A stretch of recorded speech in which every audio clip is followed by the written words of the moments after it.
le Bataclan, et voilà pour ce qu'il faut ne pas faire pour que ça ne se reproduise pas.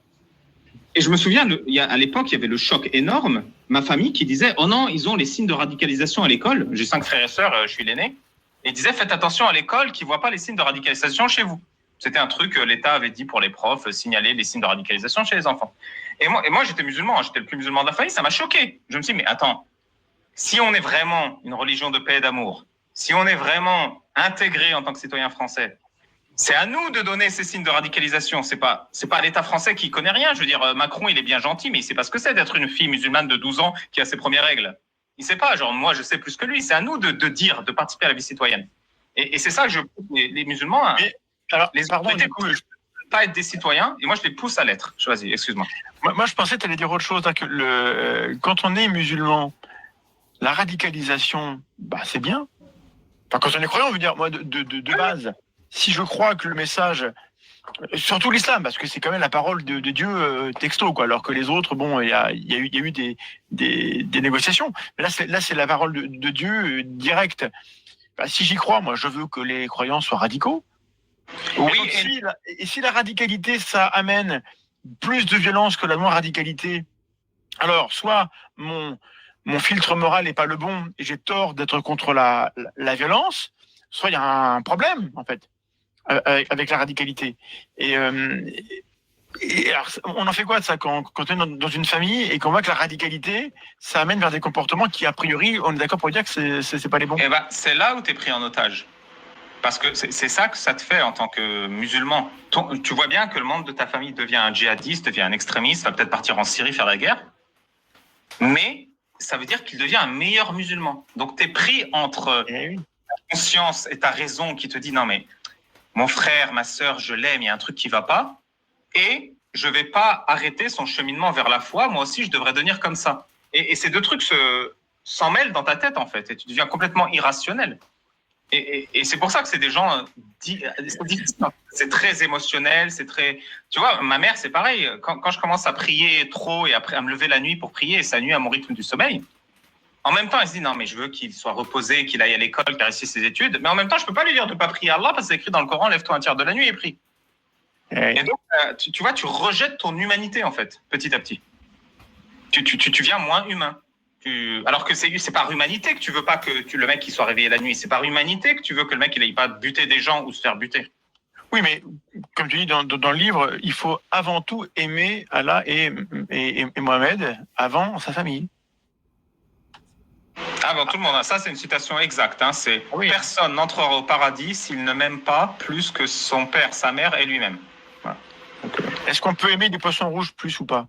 Non. Non, tu peux pas. C'est pour savoir. C'est pas écrit. Si c'est pas écrit. Mais tu vois bien, c'est de la gourouisation. Parce qu'en plus, si on arrive à contrôler qui tu aimes et qui tu aimes pas, tu deviens un pantin. Et d'ailleurs, c'est ce que je dis très souvent dans mes débats, c'est que l'islam, ça fabrique des extrémistes, ça fabrique des terroristes, des assassins. Mais c'est pas la fonction première de l'islam. Et c'est ça qu'on parle. La fonction première de l'islam, c'est des musulmans qui ne savent pas réagir face à un terroriste, un extrémiste, un assassin. C'est exactement l'autre côté du décor, c'est toi. Tu vois le membre de ta famille qui devient un terroriste et tu sais pas s'il faut agir ou pas. Et cette hésitation, c'est l'hésitation qu'il faut pour que ce soit trop tard. Alors, j'irais plus loin que ça, et ça concerne toutes les religions quand on regarde bien.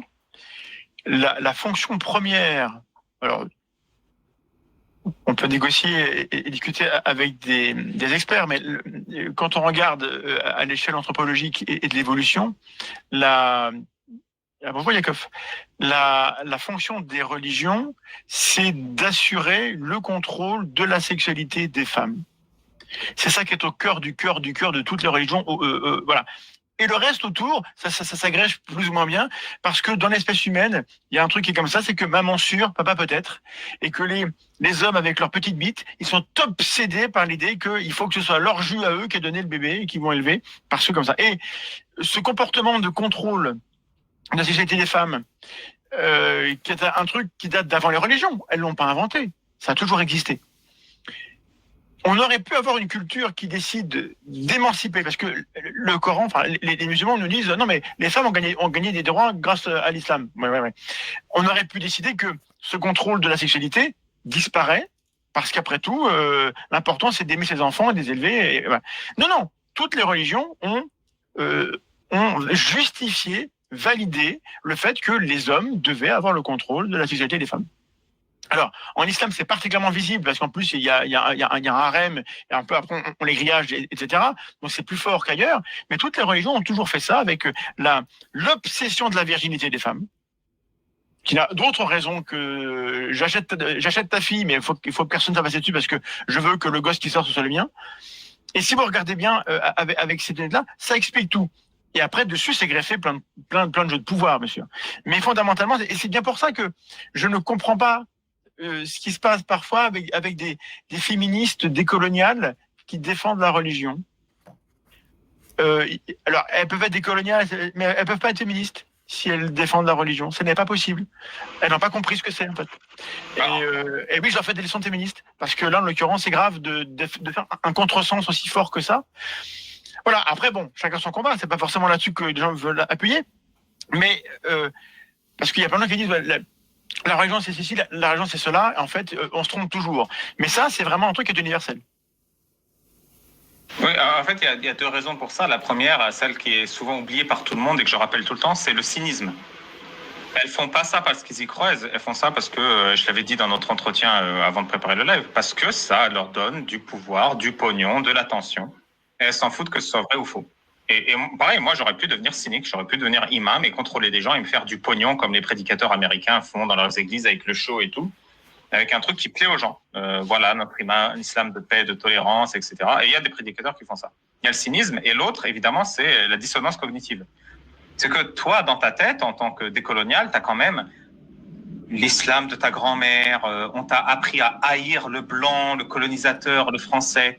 Et tu te dis que le véritable islam pur, il a été déformé par les terroristes. Il a été déformé par l'Occident. Je vais te donner un exemple concret. La Syrie. Je parlais à mes parents, je leur dis mais ça fait 60 ans que vous vous êtes fait assassiner, buter, nos familles se sont faites virer. On avait un château en Syrie, on a été viré en Arabie Saoudite et en Jordanie parce que le gouvernement nous a tout volé. Et vous continuez de me dire c'est la faute des États-Unis et d'Israël. Vraiment, c'est la faute. À quel moment c'est pas la faute du mec qui vous a buté? À quel moment? Ils disent non mais c'est les États-Unis et les Juifs qui l'ont mis au pouvoir. Oui mais une fois qu'il est au pouvoir, vous faites torturer, vous faites assassiner, il y a bien quelqu'un qui vous fait du mal. Mais on ne peut pas haïr tout le monde, c'est trop fatigant. On n'a pas le monopole de la haine. Et en fait, cette illusion qui marche dans toutes les dictatures, à savoir le bouc émissaire, ça marche très bien, et marche encore mieux dans les pays musulmans, parce que justement, la haine de l'étranger et la haine du juif est, comment on dit quand c'est dans les textes, elle est consubstantielle. C'est pas le mot que je cherchais, mais on va dire consubstantielle. J'aurais dit anti-constitutionnel. Non, mais il y a autre chose, c'est quand c'est... le chat, il va trouver, ils sont intelligents. Elle est réglementaire. Non. Elle est intrinsèque. Elle est contondante. Contondante. Ou redondante. C'est parce que la religion musulmane, je répète, ne crée pas nécessairement des terreaux en premier lieu. Elle crée des populations extrêmement soumises. Islam, ça veut dire soumission, ça vient d'istislam en arabe. Et musulman, ça veut dire soumis. Donc la soumission est une vertu.